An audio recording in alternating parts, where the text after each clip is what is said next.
So I've laid out everything here for putting together one of the wooden ash keepsakes. So you're going to need the keepsake main body, the stopper, this little tool that should have come in your kit. It'll have a little piece of plastic paper on the end to keep this sticky in transit so it doesn't get stuck to anything. A toothpick, the spoon, and the funnel that came in your kit. You're also going to need to put together a little bowl of rice or beans or something to prop the keepsake up at the end. So you're going to put it in there and let it dry. You got a little tube of this in your kit. I'm going to use a big tube because I don't want to open one of the little tubes. And then you want to get some of the ashes you're going to put in there, or if you're using like a baby's hair because you want to keep the first curl, you can just put that in directly and thread it through. You can use little tweezers if you want. But if you're going with ash, you're going to want to use the finest ash because of how delicate and dainty this little piece is. So the funnel is only, again, 2 millimeters wide on the inside, 3 across total. So you're going to want very small ash, which is usually nearer to the bottom because it falls down between all of the larger pieces that tend to float to the top. If you want to be able to use a little bit larger pieces, you can make a funnel out of paper, and then you just tape it so you have a little point in a curve, and you can put that down in there too. But otherwise, we're going to use these, and you want to take your funnel and put it in there. So we are going to go really slow with just bit by bit.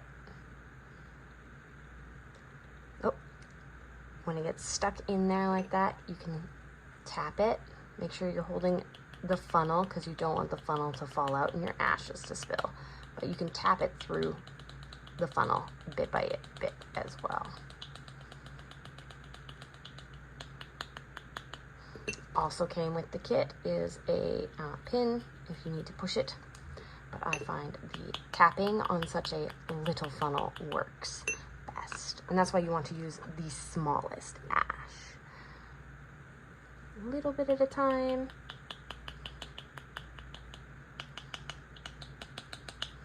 Tap it in.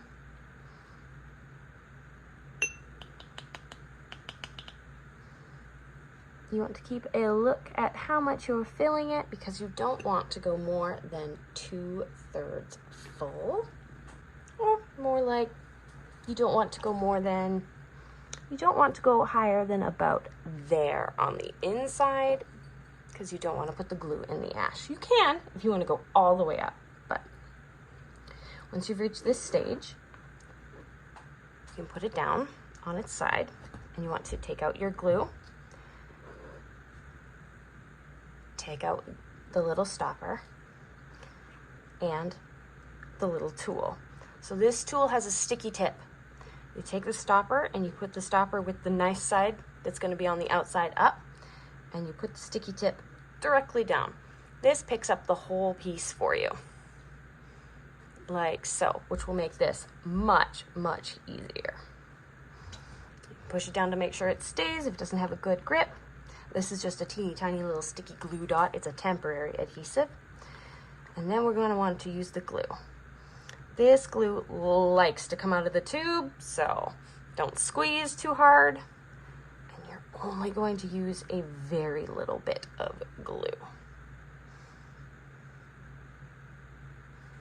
You can always come back for more glue if there's not enough, but you can't take glue away as easy. And for this, you want glue on all the sides, not on the top of the piece, but all of the sides.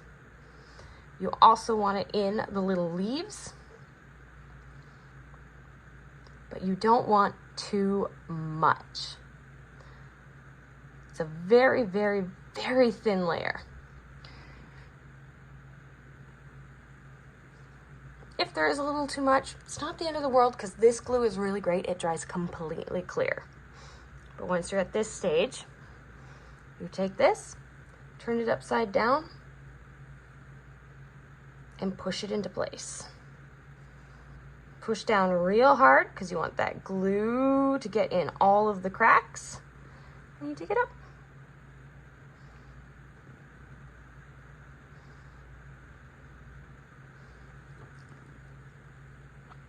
I'm going to take it and we're going to let it dry. It's probably going to need 48 hours in there. And then you can wear it.